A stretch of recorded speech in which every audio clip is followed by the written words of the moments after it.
very happy to be with you this evening and to speak on this particular topic of the Eastern Catholic churches. I find that in terms of the Western Church and the Western culture, to study the Western Church and its worship, one would find, in terms of tracing its roots, that it takes us back to the ancient cultures of the East. When we study our history, our religion, philosophy, literature, and fine arts, they often begin with the Greek culture.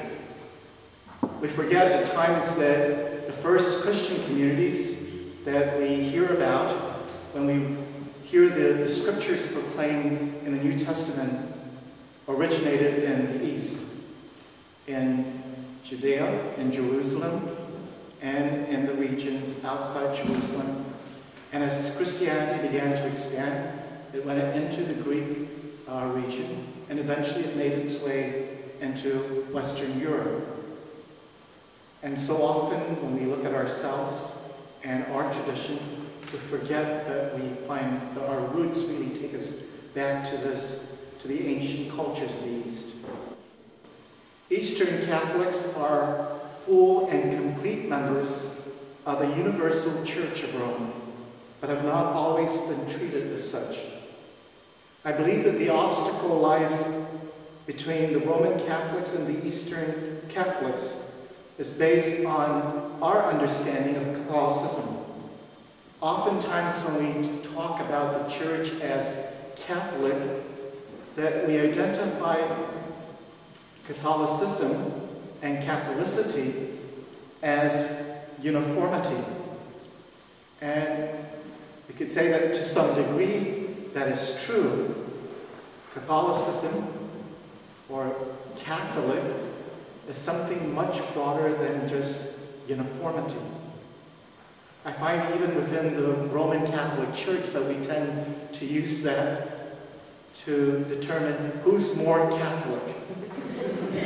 And I find sometimes we miss really what is at the very heart and what is central to our lives as Christians, as believers in Jesus Christ. The understanding of the word Catholic implies not uniformity, but rather a dynamic openness to all peoples and cultures with their different ways of expressing belief, both Catholic and otherwise. There are two important questions that we need to ask as we look at the Eastern Church. How can Western Catholics learn to appreciate diversity within the Church without surrendering its own identity? That's an important thing. We're not asking in experiencing and opening ourselves and embracing, people from other churches, certainly Catholics from other traditions. I think it's important for us not to be afraid to engage in that encounter so as not to lose our own identity. Because I think that's a fundamental fear that everybody has, even in this multicultural world we live in. We fear that somehow we're going to lose our own culture. I think that if we are rooted in our own culture and tradition, then we learn to collaborate and engage with people of various cultures with a deep sense of who we are and also a deep respect for the other. And I think that that is so essential in the church today. Secondly, how, though many, can we become one in heart and in spirit? That is, how can diversity lead to anonymity? First of all, Western Catholic ought to acknowledge that the Catholic Church includes diverse but unified groups within it.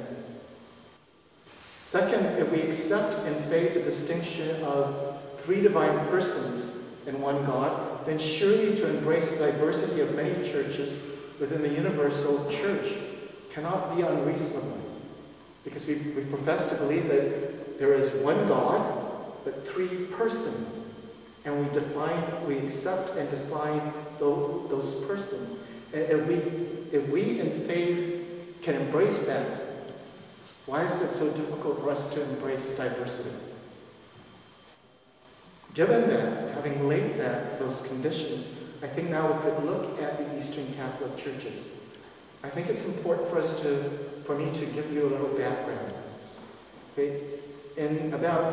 Roughly in about 330 AD, during the reign of the Emperor Constantine moved the capital of the Roman Empire from Rome to the site of the ancient city of Byzantine and renamed it Constantinople.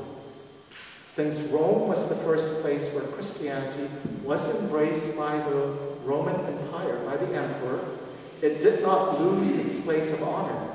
That's why,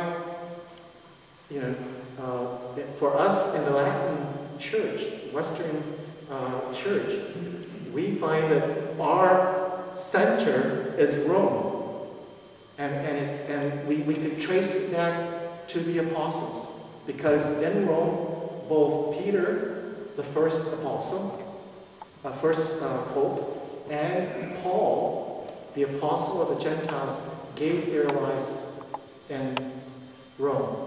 They laid down their lives for the faith, and thus Rome is important and significant for that reason, and that we could trace and our roots all the way back to the apostles.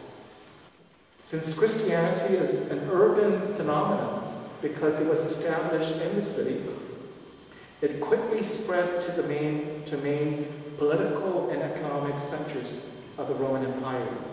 And these cities eventually became great ecclesiastical centers as well.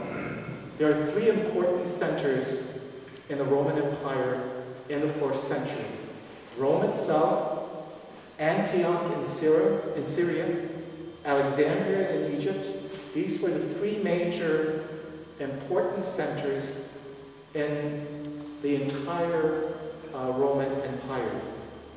So these churches were important in the East, and Constantinople's political development also strengthened its ecclesiastical status. Eventually, the bishop of Constantinople also took his place besides the bishops of Rome, Antioch, and Alexandria.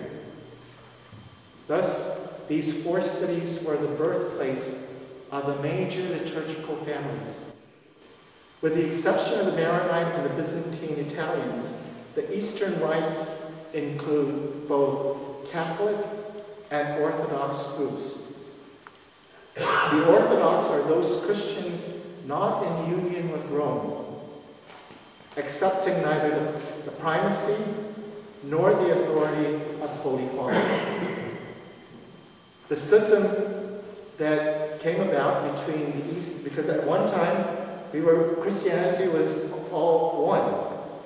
Okay? Eventually, by the time we get to 1054 AD, that's when the schism occurred. However, because I teach liturgical theology, I find that I would say to students that as early as the 4th century, when you're studying Christian worship, you should begin to already look at East and West in terms of worship by the 4th century, because as it evolved, we're already seeing some differences.